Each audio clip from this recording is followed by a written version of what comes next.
Good evening, everyone. Sharon Danley here with Sharon's Soapbox. As advertised on the page and elsewhere, we have a guest this evening, John Euler, who is a counselor, and we are going to be talking about what was addressed. Is there an agenda with men dressed in drag telling stories at the story hours in the library? So let's bring John on.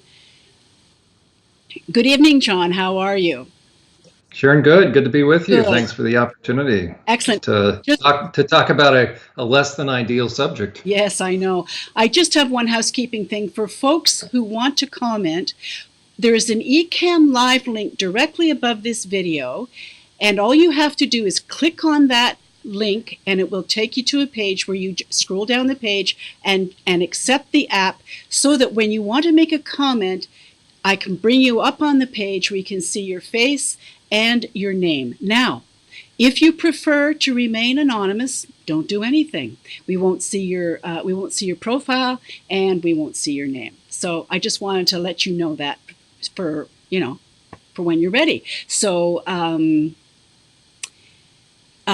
somebody is asking. I just need to ask this up front. I just posted this. Don't know if people need to be members to join, but if they do, look for member requests. Okay, we'll do. Now, this is out in the public, but only members can comment. So if they want to, anybody can join for sure, and they will be able to, in future lives that we do, they will be able to comment at will. Okay.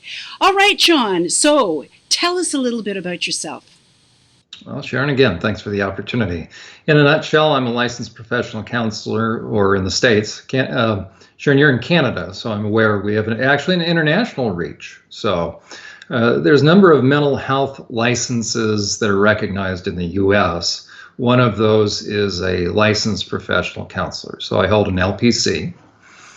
And my background originally started working with survivors. Did not intend to work with survivors, but started just had more and more of them on my caseload, outpatient, then worked inpatient. And that's when I really learned about trauma. I'd never seen that, never experienced that. As a matter of fact, if anybody's interested, I have an interview, a recent radio interview that's posted right now up on Facebook and my Twitter page, and they can listen to that. Adjusting. It's okay. So this is the wonderful thing. Are we good? Am I right? Major adjustments are always good. You're looking. Okay, you're cute. Thank you. So worked with survivors, both adults and then also kids in the system for years and years. Worked residential in a lot of different settings with kids that are deemed, at least in the U.S., severely emotionally disturbed. So those that have to be removed from the home for a number of different reasons, both social services and or probation. Then had an opportunity for a brief period of time to head up a county Department of Children and Family Services. That's everything from child protective services to social services to foster care. So that was interesting, sitting in the director's chair for a year. So I can share some of that at some point. But then was recruited by the Department of Corrections out in Pennsylvania. That's where I was at the time, to start, though I didn't know it at the time, but to start the nation's first intensive treatment program in long-term solitary confinement. So that's one of my claim to fame. Worked that for 6 or 7 solid years, then transitioned to running one of the state's what they call high-intensity sex offender treatment programs, a therapeutic community. They had 2 at the time, they have 1 now. But that's where all the sexually violent predators and high-intensity sex offenders that are assessed to be. They go through that treatment, and so that was a 65-bed unit. Inmates from all over the state would be sent there. That's when I started doing intensive work, though in solitary was already doing intensive work with the likes of cannibals, thugs, thieves, murderers, even those that would hack up bodies, kind of Hannibal Lecter type. And then was selected to be trained in the Hare Psychopathy Checklist, PCLR, from Robert Hare out of British Columbia. And then was really tasked with doing a lot of the specialized sex offender parole evaluations. So after 11 and a half years, you can probably understand why it was time to retire. My thyroid was about done. My adrenal glands were done. And so then I started actually two organizations. One is churchprotect.org, because I did not realize it until working with the worst of the worst, the most sophisticated predators, child predators. The most sophisticated actually will target, as targets of opportunity, they will select churches. That's why we're seeing so much stuff about the Roman Catholic Church and other churches, and not just the Roman Catholic issue. So churchprotect.org has a lot of my research information on there if anybody wants to go and visit that. And then eventually I wanted to have the focus be on survivors, and so I started survivorsupport.net, and you can go on there and learn a lot about how survivors can heal, and then also to help normalize for survivors about the people that harmed them. You know, was it something about the survivor? That's very typical for a survivor. They will blame themselves. They not only have a lot of false guilt, we call that shame, but they think it was something about them. Why weren't they smart enough? Why? Because the perpetrator will always, always, always blame the victim. So for a victim, survivor, it's very important for them to be able to get their intuition back, because the perpetrator will go after, and this will segue into what we're going to talk about. A perpetrator will always go after somebody's ability to see clearly. Well, we call that intuition. They'll go after somebody's reality testing. That takes the form of this. You must be crazy. What are you talking about? That's not true. Why would you think there? What am I doing? I'm already beginning, if I'm a perpetrator, I'm already beginning the process of causing you to second guess yourself. That's what predators do. First and foremost, to the adults, if the perpetrator is going to access kids. That's called grooming. They groom the mind, and then they have access to the kids. So survivorsupport.net is a wonderful resource for survivors, as well as those that want to support them, as well as people that want to learn more about perpetrators. And that's how we met, by the way, yes. Sharon, you and me. Yes, and I have to say that survivorsupport.net is a wonderful site for information and just learning, just finding out, just seeing. And for those who are victims, survivors, who aren't sure, it reinforces your intuition. There you go. Mm-hmm.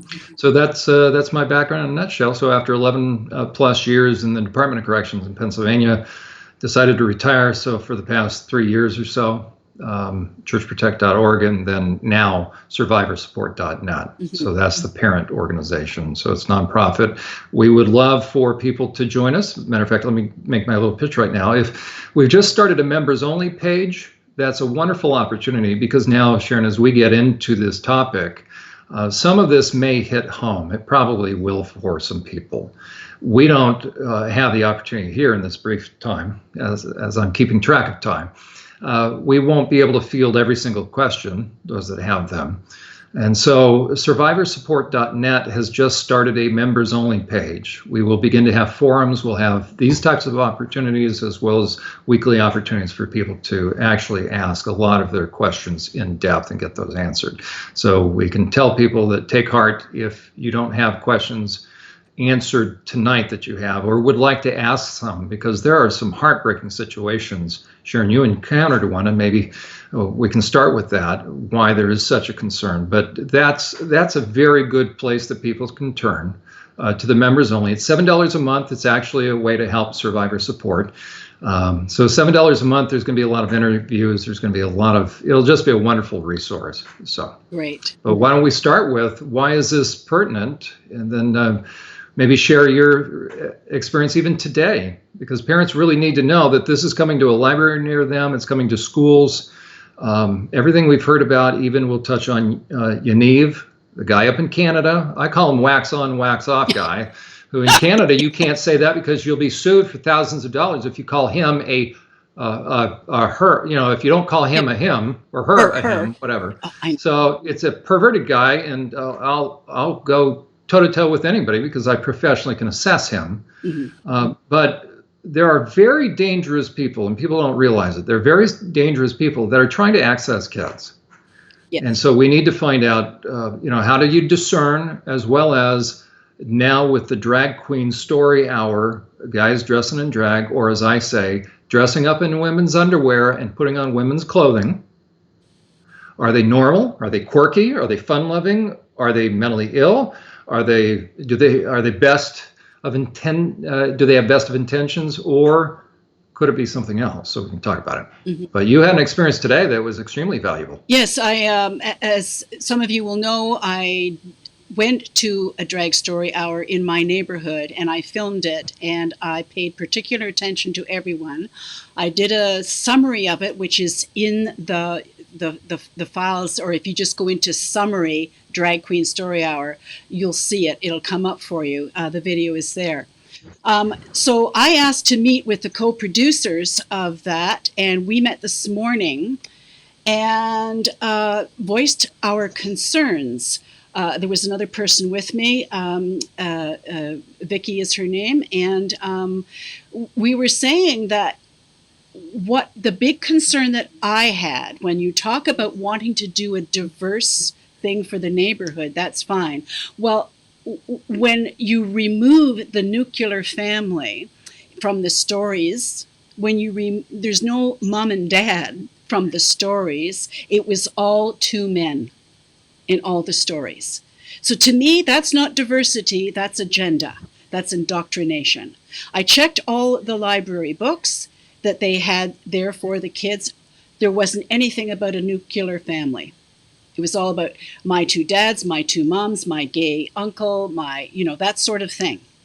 And I said in the video, I talked about the kinds of other parts of the stories that they were talking about that is just pushing women aside, and men are stepping up front and taking over women and doing women face. Drag used to be fun way back in the day, but it has pushed the envelope to the point now where I believe it's very dangerous.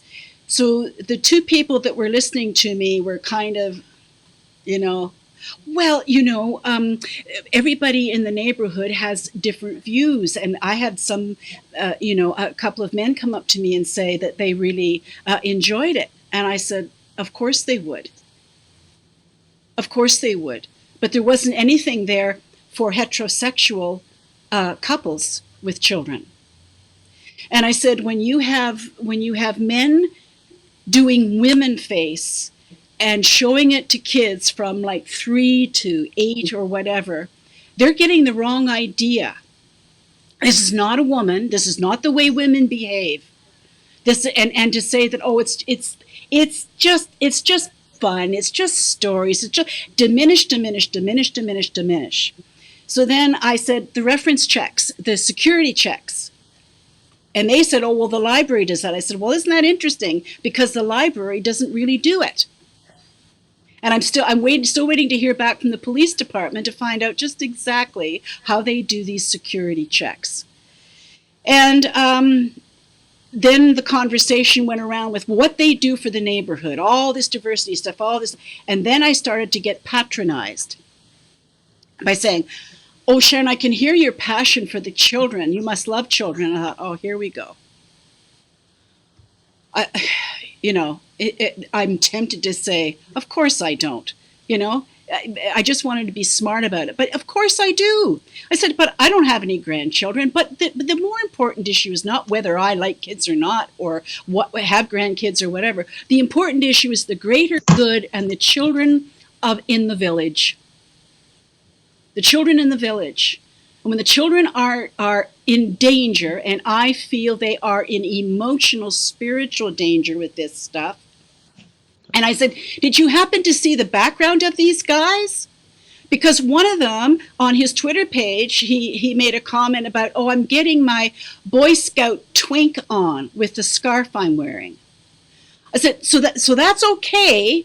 And they, well, that's what they do at night. I said, excuse me, that's what they do at night, but that persona is inside them. That comes out. That, as far as I'm concerned, is absolutely unacceptable. So bottom line of the meeting was, I don't know if we got anywhere. I sure made the feelings known.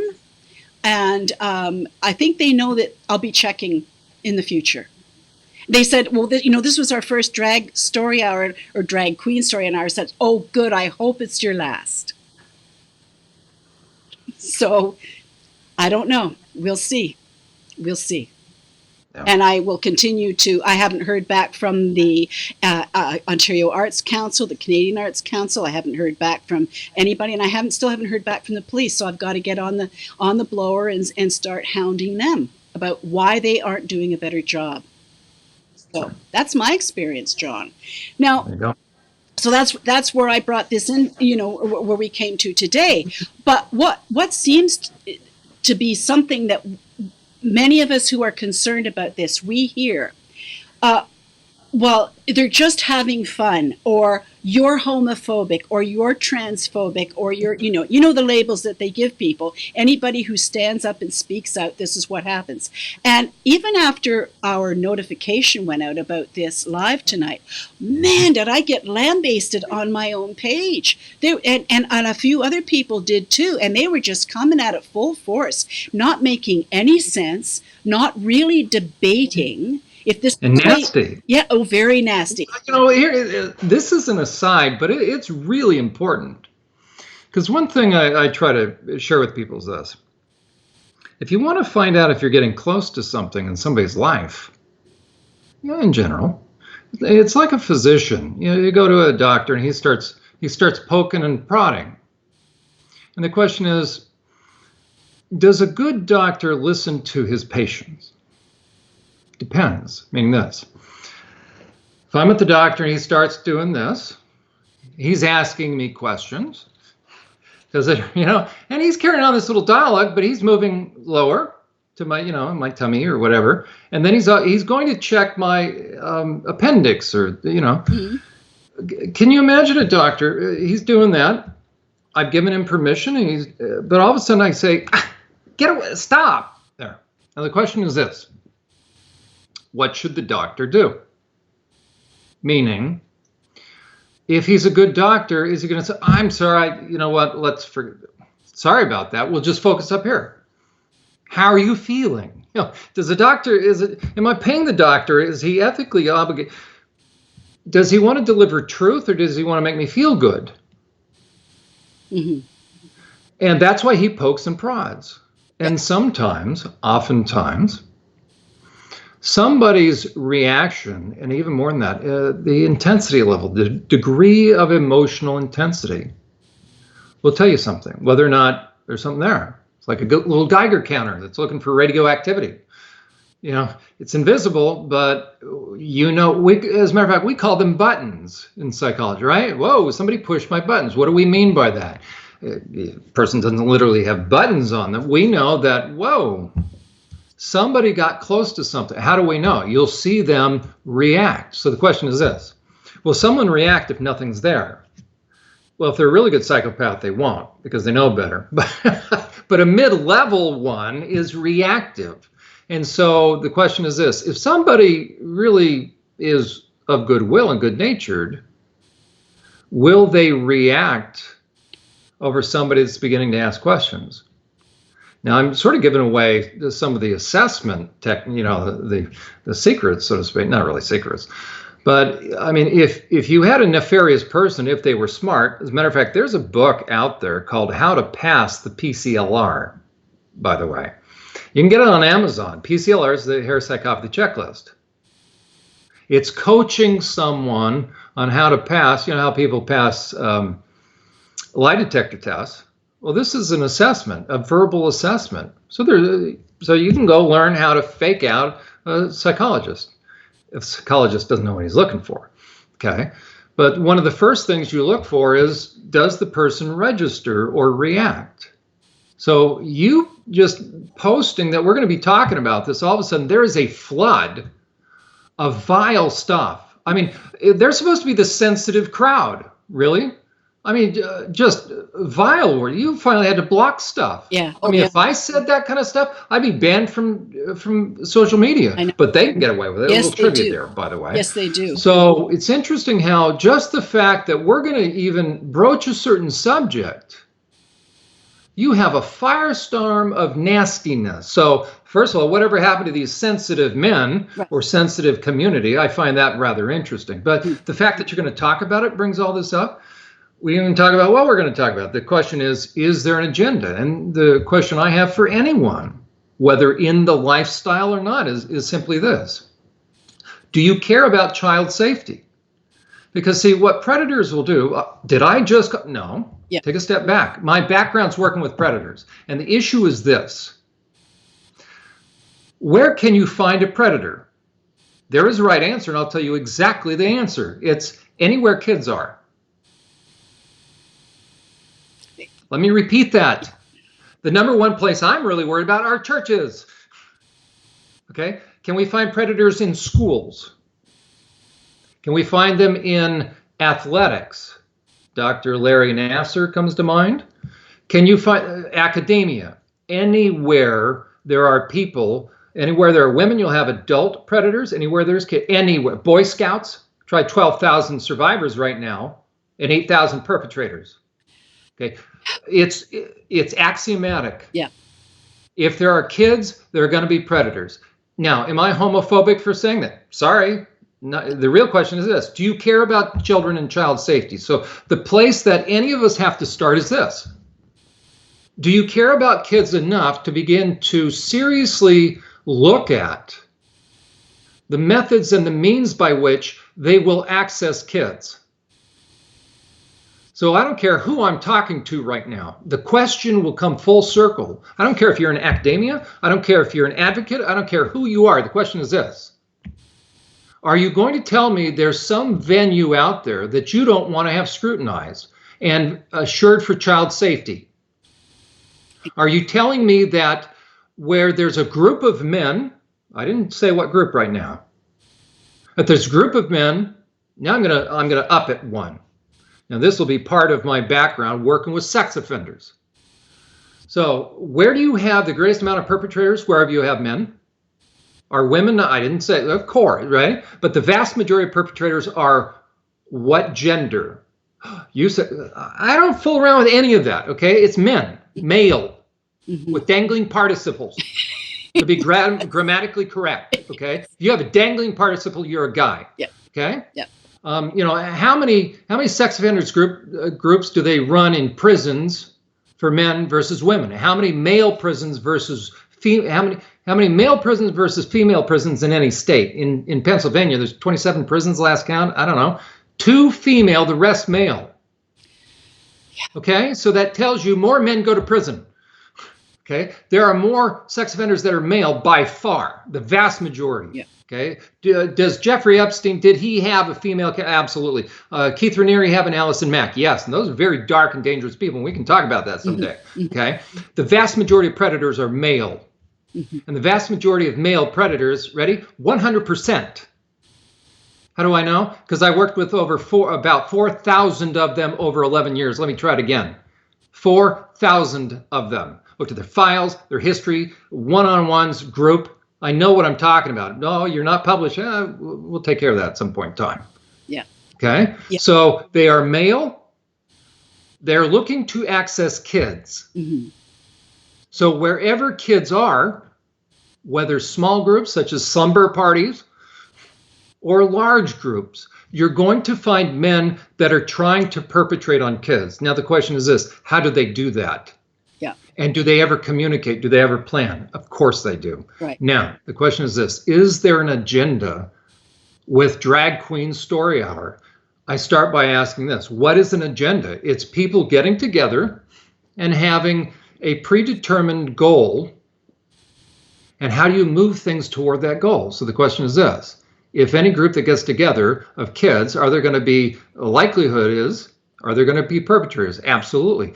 Does a perpetrator disguise himself? 100%. Why? What do you think? I know.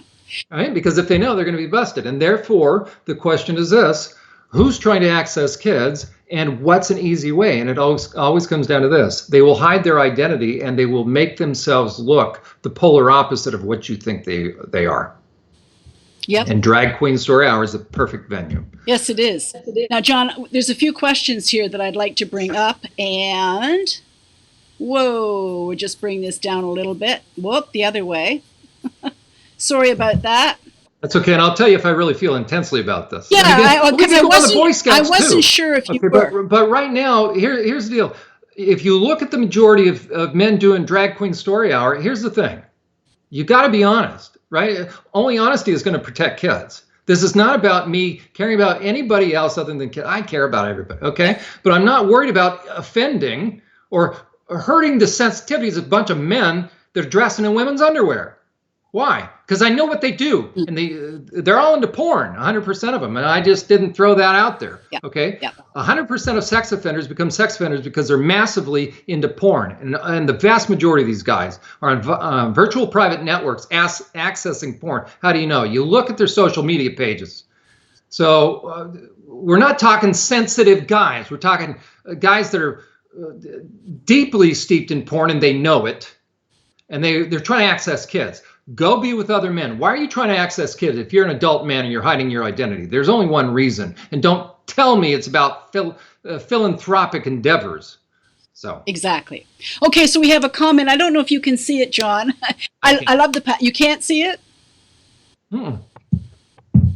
I can't, so go. Okay, so this is from Penny, and she says, thank you, Sharon and John, for bringing light into this issue. I know there has been a lot of blowback, and I admire your willingness to proceed. Thank you, Penny. And I'm just going to go a little further and see. Now, somebody here says twink is a gay slang for young boy. So that guy was a pedo. There you go. As a matter of fact, let me speak to that, Sharon, because yes. To really understand the subject, and again, people say, oh, we know what this is about. You guys are homophobic. Try it again.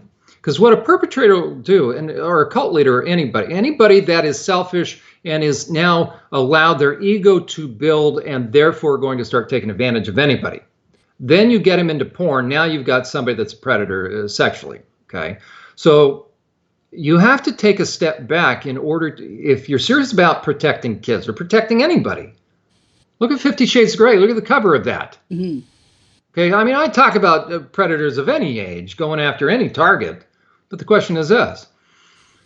You look at so let's take 50 Shades of Grey, the first one, right? You look at the cover of that book or the movie. You want to find out if somebody's already deviant or not. And deviant, the term is this. Technically, it has to do with bringing harm to somebody else or pain, dealing with sexuality. Okay, I go further than that. Mm-hmm. Okay, it's somebody that the goal of which, and I'm going to use a prison term, sorry about to get off on, what makes them excited is seeing and generating pain in somebody else, seeing in the eyes. Okay, you're really whacked out when you can get to that point. I have plotted it out. You may want to see, I don't know if you can see it behind me. Yeah. Mm-hmm. Okay, I've got all sorts of charts that I teach on. Okay, and there are various depths and layers that someone, as they eventually sink into psychopathy. Some people say, no, they're born. No, they're made, and I can talk about that till the cows come home. Mm-hmm. Okay, mm-hmm. So in order to take someone who is normal in terms of sexuality, how do I define that? You care about the other person and how they're feeling. Mm-hmm. And you morph that into where the other person's an object, fancy term is objectification. How does that happen? Where now you're not only concerned, and I've referenced half the guys in the US right now, or more than that, right? But then even more than that, now you introduce pain. So you go from being concerned about the other person, the adult person that you're with, like if they're not in the mood, you're not in the mood. To now, you don't care if they're in the mood. To where now you don't care if they're in the mood. And as a matter of fact, you kind of want to make it a little more difficult on them. And then you're going to start to get into the only time that you can get excited is when they're in pain. And I plot this out, and I want you to understand this is a twisting effect. And I haven't even talked about kids yet. They haven't even gotten into kids because they haven't even gone into barely legal and the child porn, which transitions through a lot of times, by the way, bestiality. How do I know? Because I've heard it time and time again. They disclosed. Mm-hmm. Okay. So by the time somebody is attracted to kids. First of all, a pedophile is not born that way. They're not hardwired. They're not inclined. There's no such thing as a minor attracted adult, a MAP. Those are man-made concepts. These are guys that have saturated themselves in porn. That's how you make a pedophile. What about child and child? A totally different thing. You can find out in a nutshell is this. Somebody that's been perped on as a kid, as a matter of fact, sophisticated predators have not been sexually abused as kids. They're not reenacting their own abuse at the age at which they select their victim. Those are lies that were put out into literature by people that did not study predators properly. And they propagandized or they floated stuff that they didn't know they were floating. Now, everybody thinks these guys were sexually abused. No, they weren't. How do we know? Because they're lying through their teeth. Okay? How you become a pedophile is this. You get into deviance and you get into it big time. Well, what about before there was the internet? There's always been. How do you get into it? The same way, deviance. But now with the internet, you will not find any deviant guy that doesn't access the internet. And 100% of all sex offenders, male and meaning adult victims and child victims, the perpetrators of, 100% of sex offenders are heavily into porn, and progressive porn, and 100% of every pedophile is busted with child porn on him. But 99% of them, give or take, will deny that they ever looked at it. You ask them the day before they're busted, 100% will say they've never touched child porn. 100% are busted with it. The day before, they could be called a minor attracted, non-offending adult. Really? Says who? Well, they say there.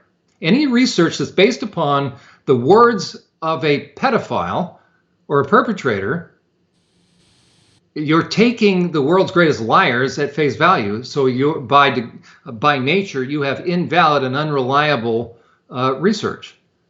So anyway, sorry. No. But to bring it full circle, so to understand the concerns, whether furries, that's one thing I'm just now tackling, unfortunately. I think they're darker than guys that are wearing women's underwear.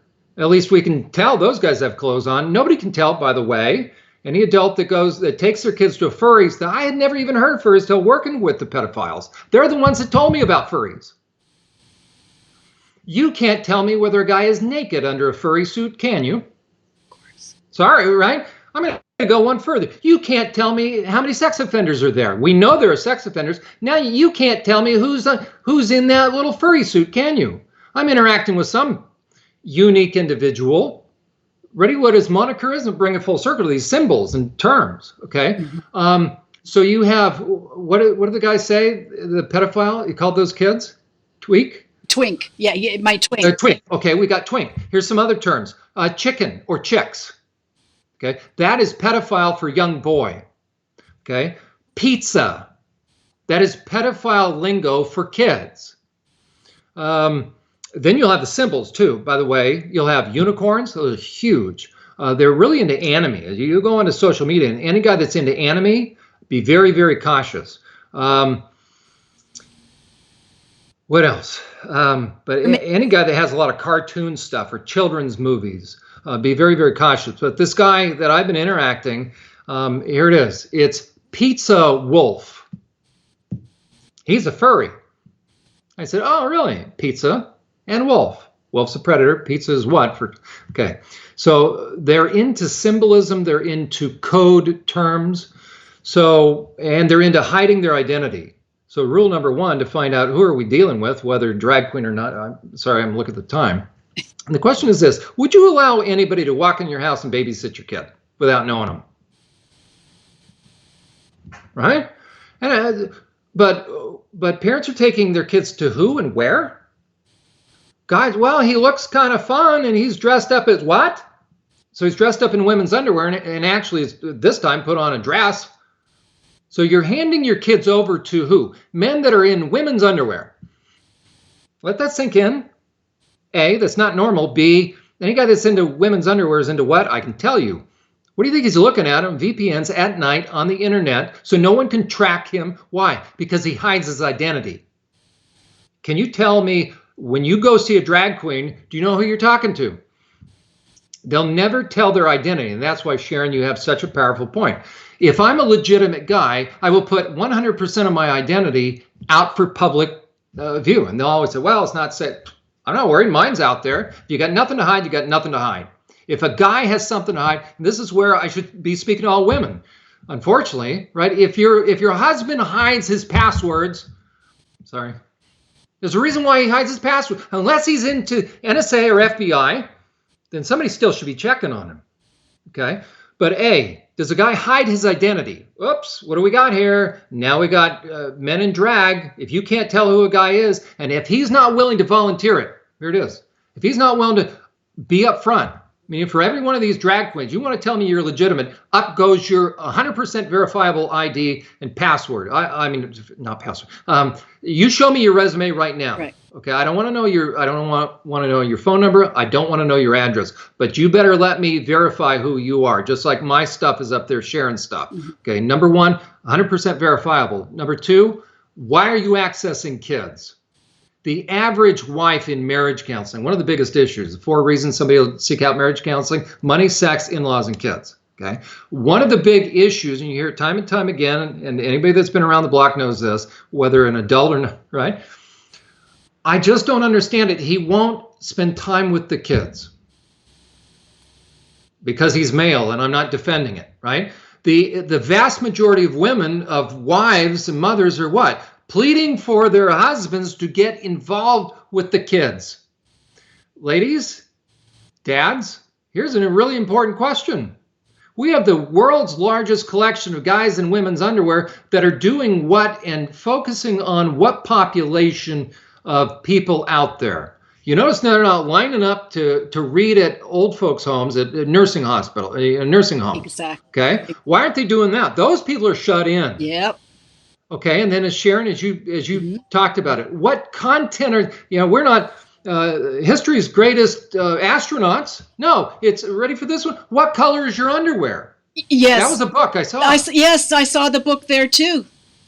Okay, who's going to do it? And now to bring it full circle, and now how about furries? You don't know anything about any of these people. Here it is. Are you saying that 100% everybody in the, no, try it again. Good attempt at spin. And no, that's a legitimate question. No, of course not. Now, the guys in women's underwear, probably, I'd say upward 90%. We got some real issues. 99.9, the previous night, they're probably checking out a lot of heinous porn. How can you say, prove that not to be the case? It's not up to us now to defend ourselves out of a negative position. If you're a man in women's underwear, sorry, I'm getting old. If you're a man in women's underwear, you tell me, you prove it. I'll get some FBI to go analyze your keystrokes on your computer. You want to prove it? You prove it. If you're in women's underwear, you prove you're not a porn-saturated freak. I'm done with this. Why? Because I spent 11 years dealing with pedophiles, dealing with sex offenders, and everything we hear that comes out of these guys is exactly what comes out of sex offenders and sex offender group. As a matter of fact, they're so emboldened that they would have been kicked out of sex offender group long before they ever run their mouth in social media. They know. Any of these guys use any of these lines, they'd be kicked out of sex offender group. Why? Minimization, classic grooming. Okay? Yeah. And now we got a bunch of guys that are dressing in furry suits. Talk about, can you identify any of them? No, you have to take their word for it. There you go. Yeah, I know. It's I'll let you know if I really feel strongly about this subject. Really? I hadn't noticed. And this is the thing, John, and standing back from, the government, the lawmakers, yeah. they're not looking at this. They've got the ear of the drag and the trans cult part of those communities, right, and the pedos that are involved with them too. I mean, making these laws that they've made, like in Canada, Bill C-16, preferred pronouns, oy vey, all that sort of stuff. I mean, somebody asked the question, this Yaniv dude, how is it that he's still walking around the streets, is still available to pursue and bother young girls, and when you mispronoun, the book's slapped at you. Yeah. Wait a minute, back the truck up. Something, because there is an agenda. If the bigger picture, there's an agenda to legitimize this, because we know, John, that pedophilia is going to be next on the LGBTQP. That's right. That's right. That's what's coming, and all of this stuff is a prelude to that happening. And if we now, and Sharon, let's elaborate on that, because ultimately the question is there an agenda? Okay, I wanted people to understand. You first have to begin to find out whether or not we're just whack jobs. And the real question is this: do we have anything better to focus on? Trust me, I really want to focus on survivors. Yes. On survivorsupport.net. Yep. Well, then why don't you leave? Because the question is this: do I know that this could be a problem? No. Do I know this is a problem? Yeah. That's why on my Twitter page, if you go on there right now, you'll see a lot about the theme about sharks and Jaws. Think about what the movie Jaws. Mm-hmm. Okay. You have Sheriff Brody that starts to notice something, and you have the town mayor, or I think that's it, right? Who's trying to say, no, keep your mouth shut. Everything's fine. Okay. So the question is this: what should the sheriff do? He ran into that dilemma, because it was a moral dilemma, because there's the potential that somebody's going to be injured. Mm-hmm. And so why are we doing what we're doing? If it was just about a bunch of guys that want to be clowns and other things, if it was just who cares? Mm-hmm. But if it actually could be that predators are zeroing in on kids. Now the question is this: should I be quiet? What happens if I know what I know, and I know that there's a predator in the room, and I know the predator is starting to move towards your kid? Let's, not radically, meaning I know that predator is who he is, and he's starting to groom your kid. Would you like to know that? Mm-hmm. Mm-hmm. Or, because I'm going to bring a lot of heat on myself, mm-hmm. I'm not going to be Mr. Popular. It's easy for me to keep my mouth shut. But the real question is this: if there actually are child predators going after kids, and if I know what I know from 11 and a half years working with predators, look at the charts. Yep. The question is this: do you want to know? My kids are grown. Yeah, mine too. Okay. So we could do other things with our time. You do your beauty, you have tons of people that you interact with. So the question is this: why are we so hung up on this? Because there's a beach and there's shark fins and it went under the water. And there's families coming to the beach. Do I ruin their day? And what if there's special interests that are not going to like the beach being closed? That's exactly what we're talking about. That's it. Because the blowback comes from shutting down the beach. That's a good analogy. Yeah. That's right. And so the question is, could that analogy be really applicable? Could it be mm-hmm. that behind the scenes, mm-hmm. there are really heinous individuals that have consumed tons of online porn, progressed through regular, how do you say that, to really deviant, become inverted. Now they're into 50 Shades Grey. Now, look, that's entertainment. What's the concept of that? Okay, so they've now become deviant, and now they get off on hurting people. Now they transition to barely legal. Now it's really dark, deviant stuff through bestiality a lot of times. Now into kids. Yep. And now they're out in the community. The question is this for a parent: can you tell me the real red flags? Well, we've been told they wear trench coats in parks. Really? The really dumb, stupid ones that have very low body count, so to speak. Mm-hmm. But how do you get people with hundreds of victims? You get them, they're the sophisticated ones that nobody suspects. Well, how do you get that? How do you do that? Because those perpetrators know how people think. They know us better than we know them. And you'd better know them. Why? Because they have designs on kids. How do we know? Everything from child trafficking. Look at those numbers. How many kids are being right? That's right. Now, so the question is this: is there an agenda? And I can tell you, the question is this: does a perpetrator ever stop perpetrating? Even the most liberal of research scientists dealing with pedophiles will say it's incurable. Really? Okay. From a Christian perspective, by the way, a little trivia, read Romans chapter 1. Okay. What it means is this: the brain is different. Go look at psychopaths. Go Google brains of psychopaths, and you'll see from Robert Hare and Fallon, though some of the conclusions are not necessarily accurate. The brain changes and it will never come back. A psychopath's brain is permanent. Okay. A sexual psychopath is a psychopath that's steeped in porn. They're forever different, but the worse they get, the better they are at appearing normal. Yeah. And a parent had better understand that, because that's how they access it. Why? Because we hear the fallout. We hear from parents. So a predator always has an agenda. Do they ever talk and work together? Of course. The stuff that's going to come out about Epstein, you wait. Okay, Nexium. Those are coordinated. Those are agendas. Allison Mack went out and found and recruited. That's an agenda. Now the question is this. So it's beyond dispute. Predators are there wherever kids are. Predators want kids. They coordinate it, so they have an agenda. The question is, how do they access kids and why?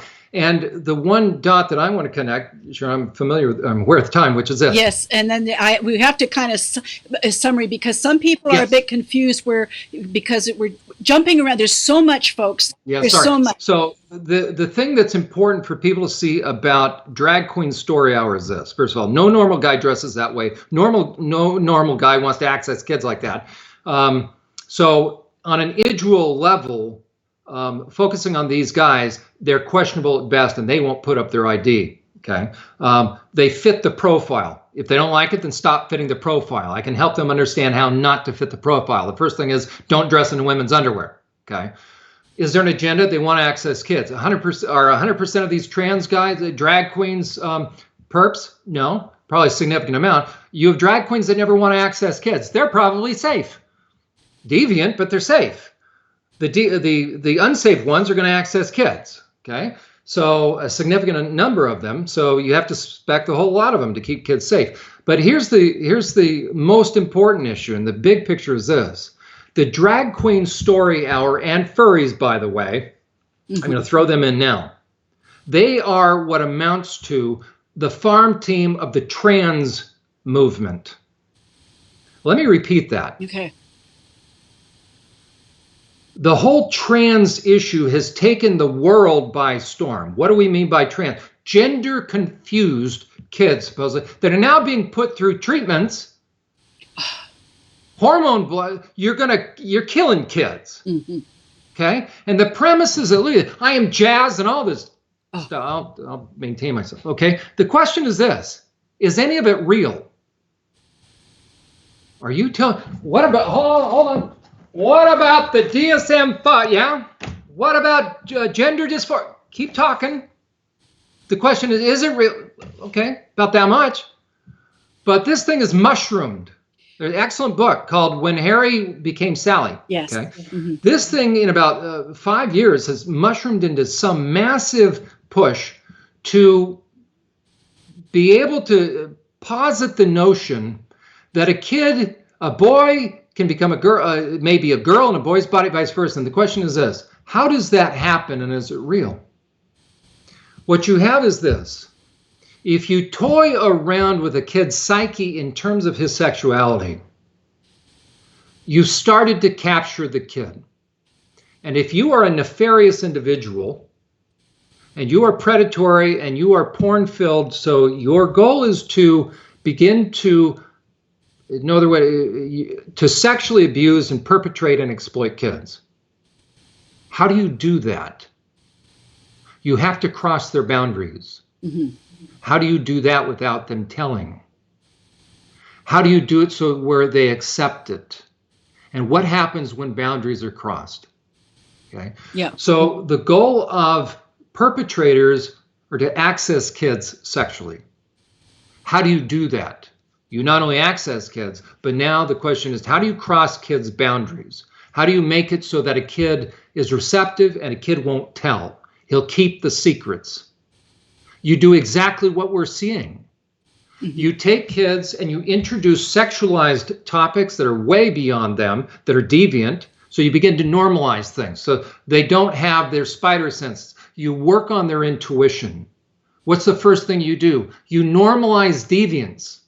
Yes. Okay? Yes. Yes. So there's an incredible push. If I'm a perpetrator, if I'm an evil perpetrator, and I want to access kids, I either have to go snatch and grab, or I have to use a lot of more effort, energy, or I'm going to begin to have these kids available, open and receptive, and then on top of it, the coup de grace, if anybody could ever imagine, I'm actually going to have parents deliver the kids into my hands. Yep.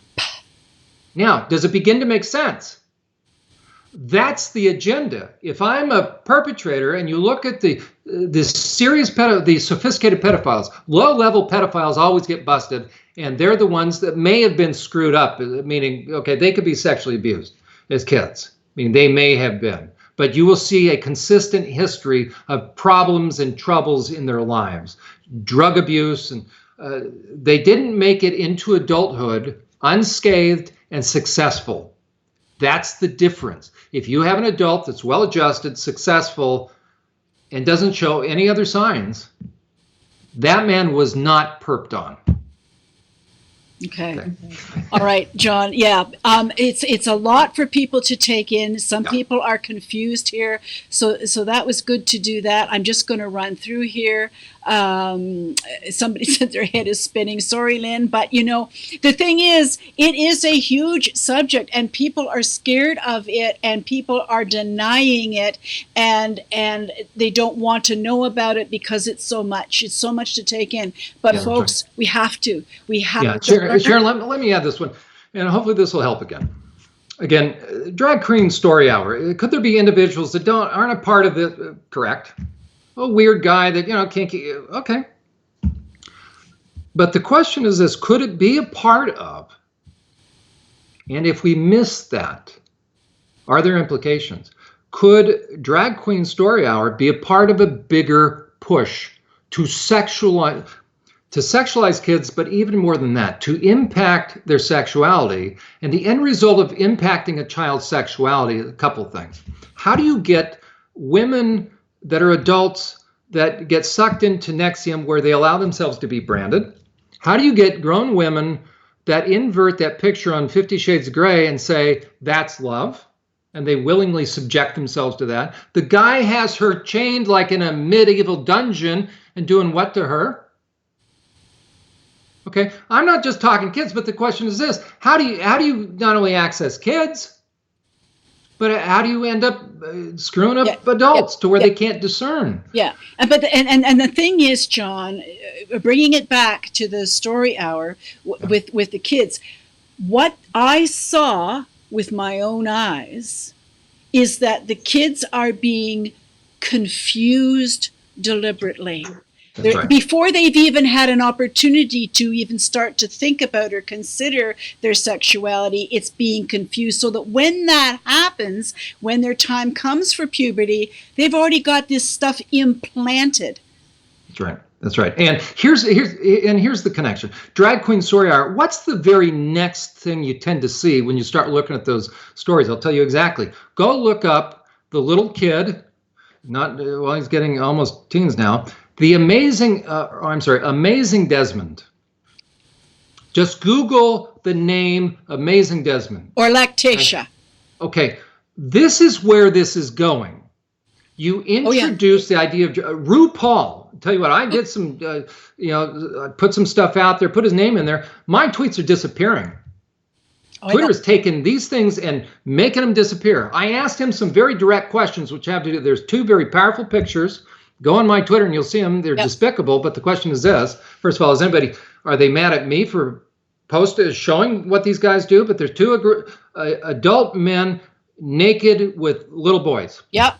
Out in public. Yep. Posing. Yep. Okay? Yep. And so I posted that and asked a whole lot of different people questions, or a whole lot of different people. I asked a simple question: will you condemn the fact that these two adult men are getting naked with kids? Will you call it sexual grooming and sexual exploitation? And will you stand against it? And no one, in 3 weeks, I'm still waiting. I know. No one from these major groups, okay? I said, any man that's marched in a gay pride parade, will just one man, okay? Any drag queen, will just one, okay? Any trans, anybody from the LGBTQ community. No, in 3 I'm still waiting. I know. Okay? I know. So that means if we've got adults that are not willing to say a grown man getting naked with somebody else's kid is wrong, then I give you Drag Queen Story Hour, saying that this is grooming and exploitation. It's marketing and grooming. Mm-hmm. You want to prove it otherwise? Then you come on with me and publicly condemn those 2 men that are getting naked with these kids. Yeah. And I'm still waiting. Yeah. And it won't happen. And John, the question came up here that it looks as if somebody said, well, what happens if somebody's wrongfully, an innocent person is labeled this way? And let me see if I'll bring this up. And you mean the adult? What happens if he's wrongfully accused? I agree with Penny. Better wrongfully brand one innocent drag than to let one child for sexual abuse and exploitation. There you go. But let me, and I'm going to bring in a little bit of how I would deal with these guys in sex offender group. Because you can imagine, I hear all this kind of stuff, all the defense of it, okay? Everything that we hear on social media, don't think it's not in sex offender group. And my comment to these guys is this. First of all, if you don't like it, why are you there? If you don't like the assertion that you're deviant, then don't act deviant. If you don't want to act like, if you don't want somebody to think you're soaked in porn, then, well, does that mean other guys aren't? No, but the real question is this. Are you ever going to act deviant if you're not deviant? If somehow that doesn't resonate with you? I ain't dressing as a drag guy, drag queen. Why? Because I ain't putting on a dress. Why? That ain't my, there. Why? Because you get any guy that says, that's kind of my thing. He's into porn. Yeah. Any guy that's into 50 Shades kind of bondage, he's into porn. Okay, that's what people need to understand. Ladies and gentlemen, moms and dads, here's the thing. Every one of those guys are porn saturated. The night before, here it is, the night before, they were on heavily consuming porn. Now they want to go be with kids. John, how can you say that? Ready? Prove it to the contrary. If you're any drag queen guy, here it is. If you're any drag queen guy and you want to debate with me, you give me your identification. None of you will. You put up or shut up. You give me your identification and I have some contacts, federal contacts, don't think I don't. And you say at any point in time, we can go in and search, really scrub your internet and find out, A, do you have a VPN? If you have a VPN, there's only one reason. I don't even have a VPN. I probably should. Okay? If any guy has secrets and covering up, if any guy has, if you're using a VPN and you're into deviant stuff, there's only one reason why you're covering your tracks and you're hiding your identity. Prove it to the contrary. And one easy way, stop accessing kids. And that's an important thing for adults, is understand this. I, as a guy, and predators are going to cause us 2 things. They're going to cause us normal people to question our intuition and forget what normal is. And they're fast about it. Okay? And they'll start firing all sorts of questions. What I ask people to do is take a step back and ask this. Would any normal guy dress up in women's clothes and go read to kids? Most dads won't read to their kids, let alone dressing in drag. And so it's really simple. If you're a legitimate guy and you want to dress up, why are you so insistent upon kids? Yeah, why not? Yeah, like they'll say, well, no. If you want to do that, don't you have compassion? Here it is. Don't you have compassion on the elderly and shut-in? They would like to, and now you start to get them. Well, we just want to give back. Okay, how about trash day? How about going and painting a neighbor's house? Well, there, now you've got them. Why? Because it's not philanthropy. It's not a heart of service. That's what they have caused people to second guess themselves. No normal guy wears women's underwear and wants to access kids. You want to dress like that, you stay away from kids. And if you want to access kids, you know why. It's as simple as that. Don't go around kids unless you're willing to put up 100% of your identity. So these parents know exactly who you are. So anybody that wears costumes, wears makeup, wears women's underwear, no, it's on you to prove you're not. And you won't be around kids if you're legitimate, because a normal guy will say this. So let's say 1 in 100 drag queen guys are sort of legitimate. Once you hear as a person, as an adult, that what? You mean a predator could be using my little thing to hunt kids? I'll tell you exactly what you're going to do. You're going to say, I'm never going to do it again. I'm not going to make it easy for a perp. I'm appalled. As a matter of fact, I'm going to become part of the solution. Yeah, yeah, exactly. So. Well, that's a lot. And good, John. And I think like people may be feeling a bit of overwhelm here. And it is overwhelming. It's totally overwhelming. But the trick is to try to get through to what are the salient points. The thing that, like you've said, what men dress up in drag and go want to be. And here it is. That's right, Sharon. And you know what? Because of the high probability, it's not possible probability. Because of the high probability, the more deviant the activity, the more it looks lewd and weird. You look at a lot of the videos of these same drag queens off hours. It's horrible. Mm-hmm. Oh, I know. I've seen. I know. That it's just no longer. It's not a safe activity. No. Well, but some of the guys might be pull up your big panties and go elsewhere. Deal with it, okay? Mm-hmm. Do not, if you're a legitimate guy, you're not going to place kids in harm's way knowing that predators are following your skirts. Yeah. So you're not going to want to have any part of it. You're going to be about protecting kids. And for parents, it's not worth it, because in those activities, in the drag queens, I'm going to say there's at least one. Prove it wrong. Yeah. There's at least one predator per these groups, all things being equal. Mm-hmm. Mm-hmm. Yeah, exactly.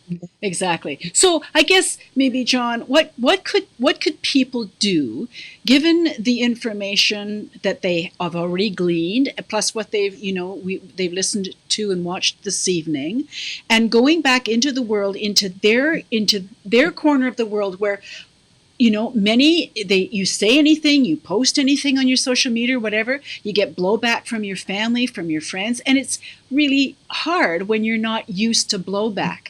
And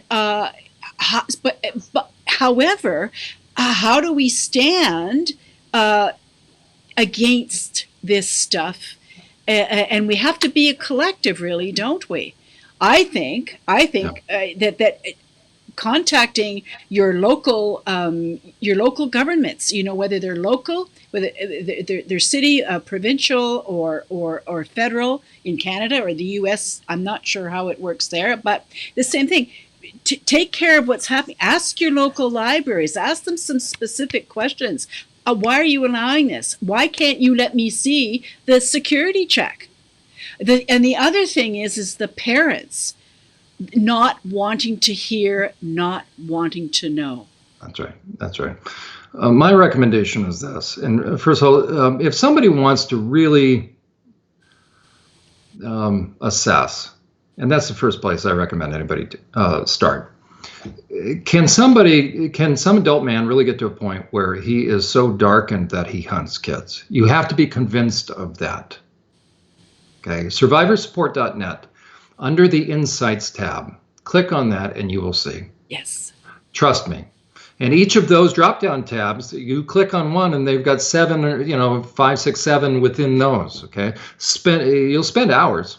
John, I absolutely concur. I haven't even gotten, maybe a quarter of the way through that site, and it is absolutely brilliantly put together. Folks, what I love about it, the way John has set this up, is that he's done them in tweet form almost, a paragraph and a picture that relates, or maybe 2 paragraphs. And you can take it one thing at a time, think about it, ingest it, consider it, cook it, and then go back and do it. The site is filled. It's a brilliant website, John. I have to congratulate you. Thank you. So the place I would recommend that each person that's listening, and even the angry people on here, okay? Again, what are we talking about? Ultimately, for me, is this about lifestyles? No, it's about child safety. Yes. Because I worked with perpetrators. Yeah. I know how they think. I know how they become dark. I know them now. Mm-hmm. Didn't want, I worked with survivors before. Okay. Yes. And that's why I do what I do, because I know what happens for survivors. Now I know how the perpetrators do that. And so if people are concerned about child safety, You have to educate yourself. And the first place to start, I think, is this. Can a guy really get to a point where he hunts kids? From my perspective, until somebody wrestles with that issue, they won't even be mindful in their own family or church. You may have Uncle Joe. He would never wear a dress, but Uncle Joe, you know what? If you begin to think about it, Uncle Joe, now that he always wants my kids to kiss him. Okay, hello. Again, this is not about lifestyle, but the more deviant the lifestyle, I can tell you what, blood to shark, right? Apples and oranges, birds of a feather. Yes. Okay, so the first thing somebody has to do is they have to educate themselves to find out, do I have to be concerned? Is it few and far between, or are there a lot of perpetrators? Do they just hang out in parks? Or do they access places where I let my guard down? People in churches need to be very concerned. How did 12,000 victims in the Boy Scouts in the U.S. get perped on? Because we trusted men in dress up. I'm kidding. Well, there's another example. We trusted men for overnighters. 12,000 boys were perped on. 12,000. How did that happen? Exactly the same way. Well, what happens if a guy perp decided, it's no longer safe to wear a Boy Scout uniform. I'm going to put on drag, or I'm going to put on a furry. You going to let that guy access your kid? He's not going to do anything at the event. Then you don't know how their minds work. One quick. I'm aware of the time, but here's you want to be shocked. I was recently shocked. So ready? Just Google this. Google furries, and up will come fluffy furry guys, which is weird because we all know about mascots in Disneyland. The one thing we all hear when we see those guys take those things off, they're sweating like the daylight. So these are not comfortable things. No. Those are people that are getting paid or rooting people on. But we have now adult men, don't know anything about them, that are telling us it's their thing. Okay? But again, hides 100% of their identity. So whether drag queen, whether boys, it doesn't matter where, but the less you know about an adult, you better be concerned about an adult man that's getting friendly with kids, number one. So you have to ask yourself, and you have to figure out, what is a perpetrator like, and what harm do they do, and then how do they groom? What does that mean? What is that process? And could it be that right now, for parents right now that are watching this, what are your kids doing? Now, I'm glad you're watching, but the question is this, and we all do this. Here, Johnny, go play a game. Yeah, I know.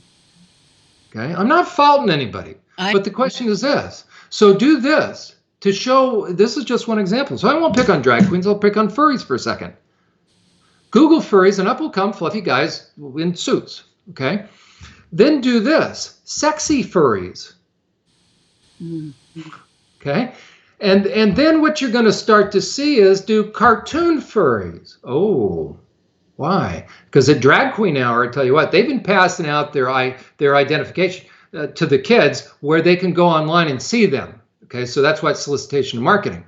Same thing with furries. Oh, hey, and all it takes is, hey, there's an online game about furries where you can take on the persona. Now, I'm a perpetrator, and what's the goal? I'm going to engage the kid. So we're going to use a separate medium that's fun. It's animals. You take on a character and I take on a character. And FBI, anybody in law enforcement will tell you, what do the perpetrators do? They lure the kids in. They get them engaged, and they can start discerning. And so start to then go into don't do porn. We're just talking Google, but sexy furries, and you'll see a progression where eventually you've got furries that become very sensual, very deviant, and then before you know, I just posted on my Twitter page, 2 guys in the gay pride parade. So there's a lot of leather now going on, and furries, and they get the kids used to. And maybe we'll end with this. I'm aware of the time. And this is the guy that clued me in. This really heinous perpetrator. He got at it, just drove me nuts. But he knew he was getting out, so he gave me the goods. This was the first guy who learned about this. And so his offense was this. that he thought he was talking to a father. He wasn't talking to law enforcement. Okay, so law enforcement figured this guy out, starts engaging. So this perp was looking for a dad that would farm out his young kids for a night. This perp thought he was going to meet a 6- and 7-year-old, so he pulls up at a motel, and the police bust him, and the police find in his trunk, in the perpetrator's trunk, were handcuffs and dog leashes. Now let me ask you, track with me on this. This is a guy then that brought up the issue of furries. Okay, furries, animals. What do you do with animals? And you transition, you start to do Google stuff, and you're suddenly going to start to see furries with dog leashes. And there's a lot of dog leashes in Pride this year. There, okay? It's priming these kids. So I'm not just picking on drag queens. No. I'm picking on any, I'm not picking on any. The question is this. Just revealing. Parents, if you can't confirm the identity of someone that's interacting with your kids, all things being equal, and if you're dealing with guys that are acting different than the average guy, who won't be upfront about their 100% identity, it's bad enough perpetrators who supposedly reveal their identity. But I can assure you, if a guy's not willing to identify himself, there's a reason why. So, drag queen story hour. They could go elsewhere. They can have good self-esteem and read to shut-in. So if they have a burning need to read to somebody and feel good about giving to the community, they can go elsewhere. Sure, their self-esteem does not depend upon reading to kids. No. If they want to read to kids, get out of drag and identify yourself. So parents, it's not worth the risk. And any decent guy, and I'll appeal to any decent guy in drag, I'm aware of the time, is this. If you wear drag and you've been accessing kids up until this point, then stop. Contact me, stand with me, and we're going to unmask, because you know what's going on. So stand with me, contact me, and be willing to put out your full identity and call out these guys. Yeah. Even the pictures, grown men getting naked with kids. Yeah. Simple as that. Great. That's an invitation. That's right. You want to prove you're legitimate, you contact me, and we'll do another one of these. You come on with Sharon and me. Yep. Okay. Yep. And then you're safer on somewhat. Okay. Meaning we'll do background checks. Okay. Yep. But until someone's willing, an adult willing to fully reveal who they are. Mm-hmm. Yep. Yep. Exactly. Well, John, it's been very good. I know that people are just, there's a lot in their cauldron for them to think about, and there's been some good comments. Penny here says that a lot of lonely seniors and shut-ins out there who would benefit from good company. Right. Absolutely. Sharon, why don't we do this? Sharon, are you okay with it? Why don't we'll let people go now, but if anybody wants to stick around, are there questions? If there are right now, we can stick around for a few more. Little bit. Yep. If somebody wants to ask who has a few to go, questions. I'm going to put this up afterwards anyway for playback. But so let's we'll do questions now, okay? That sounds perfect. Okay, let me just go back up here and see what I can find. There's lots. There's people have said, John, they've learned a lot. It was very informative. And hope you two will do more live streams discussing this issue. Another one, we need more discussion on this issue.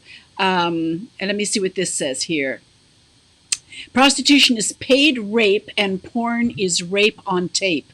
It's all coercion. Women wouldn't do it if they weren't being paid and are desperate. Yes, it's not a choice. It's a coercion to sell your body to be, an FH for a stranger who treats you as not even human. Yes. Let me speak to that. That's a little side, but maybe we'll do a program on this. And again, survivorsupport.net. If somebody wants to go on there, they'll learn a lot about survivors. Okay. Mm-hmm. In a nutshell and real fast, a lot of guys. It's typically just the guys that are going to defend porn. But there's some really dark women. Dr. So, if that's her name, I forget her name. A couple of women write for Playboy.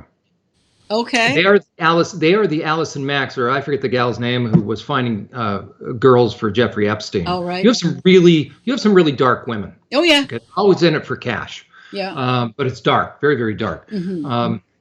Is there a degree of porn where some women go in and yeah, but what a guy needs to understand is this. You may have one or two really whacked out selfish women that are just in for, okay, we understand that. But what the person that just submitted the question has, as far as the point, is this, and guys need to understand this, and if there's a guy that's in porn, if he can still comprehend this, is this. If a woman is being filmed, and it's the same thing in prostitution. The vast majority of, virtually 100% of prostitutes have been perped on. But for a woman to get to a point where she's allowing herself to be subjected to men outside of a normal relationship, which has to do with respect, okay, something has gone wrong. Okay, so we'll start with that. What's gone wrong is something internally within her psyche, within her perspective, is now inverted. She certainly doesn't feel valued. And the question is, how would you get a woman, generally speaking, to get to a point where she's willing to be subjected to or willing to do that? Okay, you're talking about a woman that has been sexually abused before, therefore her intuition, and it runs the gamut. I mean, 50 Shades of Grey, somebody could say, well, she wasn't paid. Oh, that's interesting, Yeah. right? Yeah, right. And there's that. She's not thinking clearly. No. She's not thinking clearly, and no normal guy is going to pay for sex. Why? Because if he was normal, he wouldn't have to pay for it. The question is this: why is he having to pay for it? Because he can't. Nobody will tolerate him. Don't get me started on that. Okay. Mm-hmm. So if a guy's paying for it, he's not normal. Why is he having to pay for it? Because he can't have a normal relationship. So he's already having this experience with this woman that he doesn't even know. He's already deviant and twisted. Okay, let me just, in a nutshell, any guy that pays for sex is not normal. And I can tell you with the sex offenders, as I started to chart that out for them, the few for whom there were hope, when that light went on, I said, you guys don't even know how to have a normal relationship anymore. I said, unless the person's in pain, you can't even get excited. And a couple of them, you could tell, the rest were falling asleep. But it was telling for me to watch that is so true. And it's like, oh my gosh, there's this stair-step process. And once a guy gets into porn, the question is, can he ever come back? Well, yes. And here's from Bex. She says, John, every person under 40 grew up watching porn now. See, and that's the scary thing. I, as a guy, could I access porn? Absolutely. As a matter of fact, you got to fight. Here it is. You got to fight not to. For a lot of you women, you might want to put your, I'm kidding, but I mean, every single time I click this mouse, up comes the internet. Go on to Yahoo. Go on to just the home pages of anything. It's always calling us for the best of guys. For the best of guys. Survivorsupport.net. I have, maybe this is the best way to do it. I have a section. It got too big, so I had to split it in part 1 and part 2. It's called Porn and Dark Deviance. Okay, if you're serious, if you're a guy, and there's one that's porn addicts versus predators. Okay, that comes from my experience working with all these guys. If you're a guy and you want to find out, you're already being pulled, and the question is, how far have you gone already, and what are the dangers? You're going to spend hours on there if you're serious about this. If you're a woman, you want to find out, is there a big deal for a guy? He says he wants to, or we're going to do this. 50 Shades of get educated. Mm-hmm. If a guy's halfway, I don't even know how to put it. If a guy's halfway okay, you get him into porn, he's done. So yeah, how many guys? I work hard every single day not to get into it because it's always pulling us. Yes, ladies, look at commercial, right? They're always pulling us. So for guys, and there's a big difference. Here it is. The difference between an addict versus a predator. Here's a bottom line issue. An addict wants to stop and he doesn't like it. He still has a conscience. A predator wants more. Big difference. And there's a huge gap, chasm. And I've plotted out. You go on to Porn and Dark Deviance and the difference between an addict versus a predator. It'll spell it out for you. Perfect. But sadly, and that's one of the things, if a woman's dating a guy, if he has any indication, if she has any indication, so number one, date him long enough. And if he moves things in a questionable direction, run. Okay, yeah. You need to get to know him. Do never do one-night stands or hookups. You're done. You Agreed. do that. Agreed. And Yeah. here's something that somebody said. I don't know who you are. You are labeled as a racist if you do not approve, so young parents are falling for it. I'm assuming that's for Drag Story Hour. I don't You're know if labeled they'd as a be racist. labeled a racist, but you might be labeled, labeled transphobic or homophobic or anything Oh yeah, like you that. will. Yeah, yeah, yeah. But ready? And so, Who's? what's more important? Let's see. What you're going to be labeled by people you don't know, or you know very little, or what you're doing with your children. And so then here's the thing.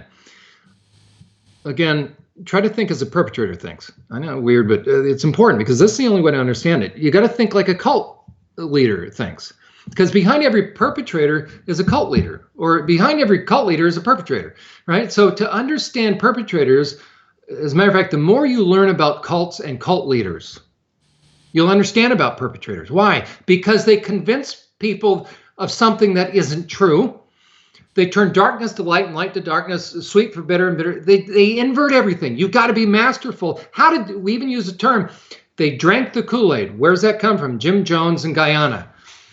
So the question is this: how do you get somebody to drink the Kool-Aid? You got to be good, and it's over time. And there's a whole genre out there. I use the term now. I'm a little jealous somebody wrote it. But it's called dark psychology. I looked at the titles of it's like I could have written all that. But I'm a little jealous, but that's okay. But that's the concept, meaning they've taken normal principles that cult leaders, the manipulator. What's a cult leader? A manipulator. Okay. Mm-hmm. A sociopath, psychopath. What do they have in common? They manipulate. Mm-hmm. They're sales. Mm-hmm. They're actors. Okay. Mm-hmm. What do? Well, if you're going to cause somebody to do what they would rather not do, you do it one of two ways: either by force with a gun, but you're going to go to prison, or you get them to come with you willingly and you don't have a gun. Nexium. Before you know it, these women are letting themselves to be branded. But the problem is that those are adults. How about with kids? If a cult leader can cause adults to do stuff and drink the Kool-Aid and get branded, what can they do to kids? We all know how susceptible, and that's where it ties in. Sorry, the drag queens and all this stuff with trans. Because if I'm a perp, I've got to do two things. I've got to confuse the kid, and I've got to shut his intuition down. Mm-hmm. So the kid can't have boundaries. He can't interpret what's going on properly, or I'm busted. Yeah. So that's why. Here it is. The perpetrators will relabel things. They'll say, "Oh, we're not pedophiles. We're loving adults, or we're adults that love kids. So we are minor attracted." Really? Because no. Perpetrators snatch and grab.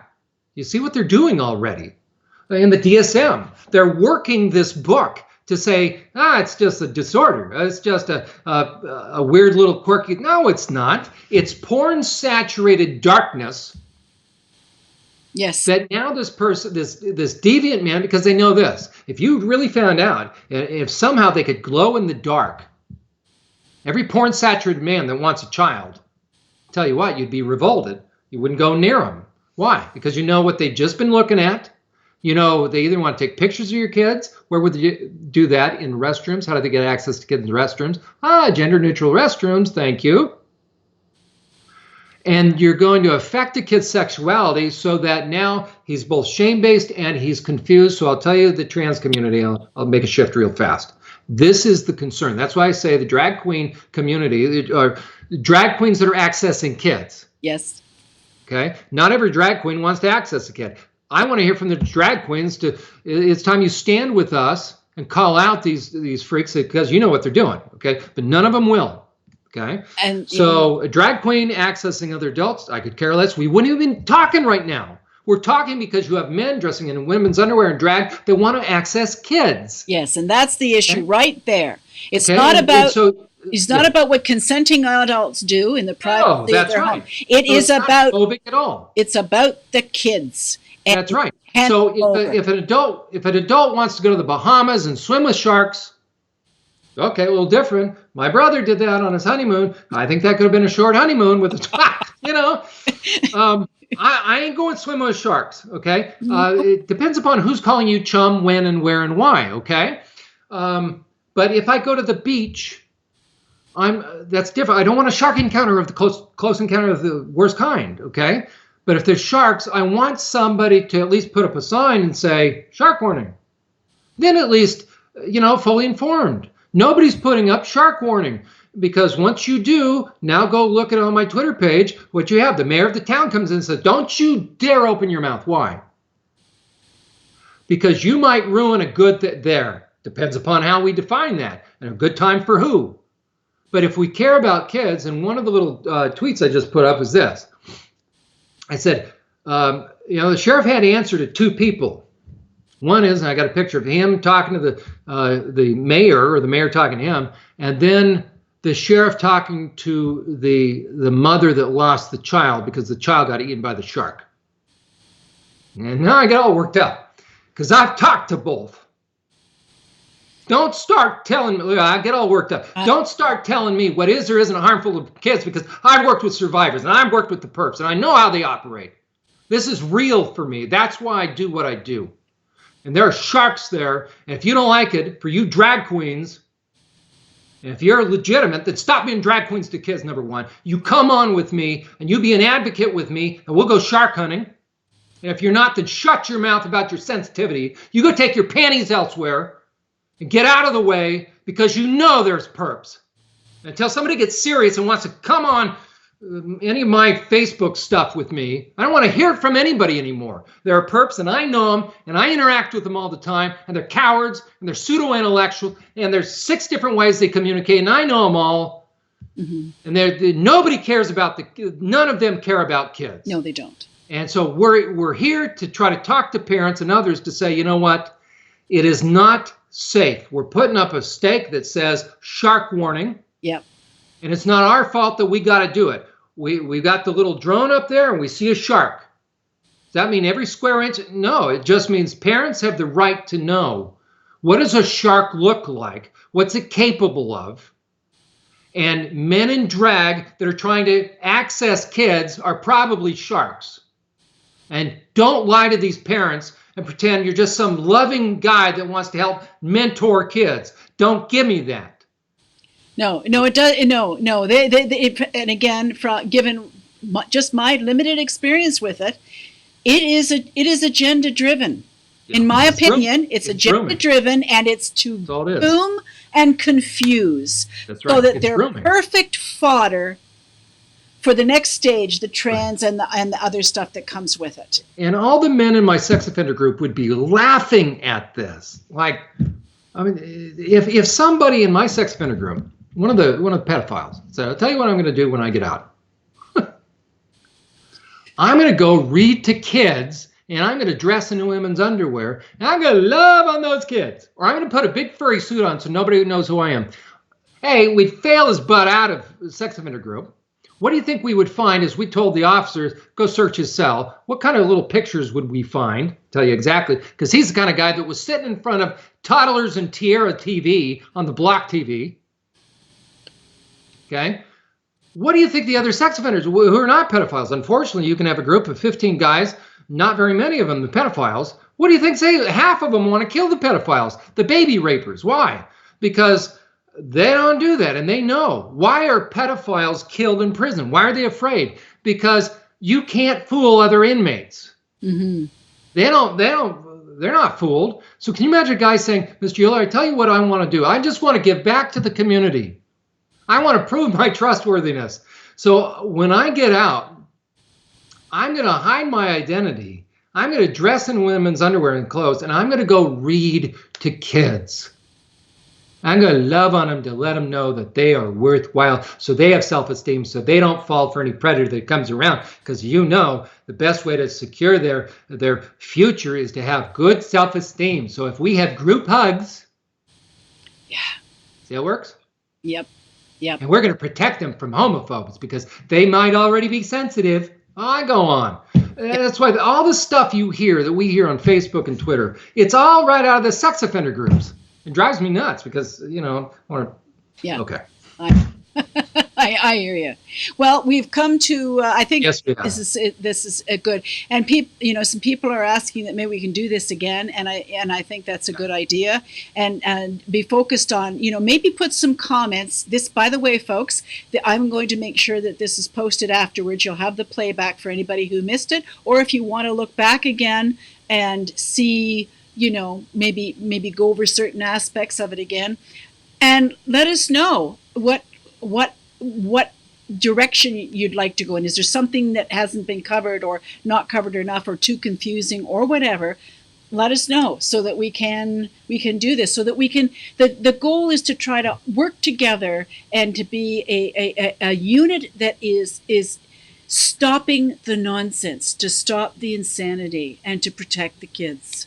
That's right. And starting in 2 weeks, if somebody does have questions and they want to ask it at length, survivorsupport.net has a members only page, $7 a month. Okay. And in 2 weeks, we're going to be starting this type of venue. And that's where people will begin to ask those questions. We'll take questions really in depth. And that's more a secure environment as well. Those that are survivors, or those that are, Sharon, we didn't even have a chance to talk about that man whose kids have basically been sucked in and won't talk to him anymore. There are some horrible, horrible situations out there right now. Kids that have been started on hormone treatment that are going to kill your kid. In Canada, right. There's a father that has been court ordered that he's not allowed to refer to his daughter as his daughter. And even in a third party situation where she's not even there, just talking to other people, he can't refer to her as his daughter.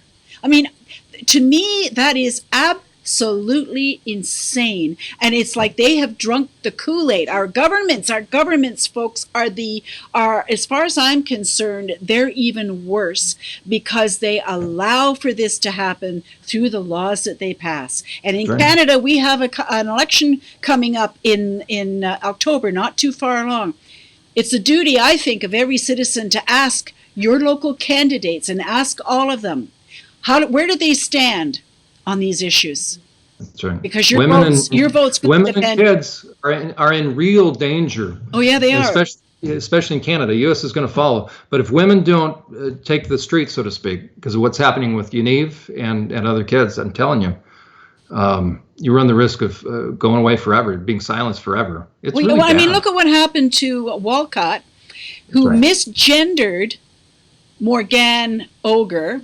Actually, it's Osier, by calling him, because Morgan is a biological male, but because he misgendered and called the biological male a male,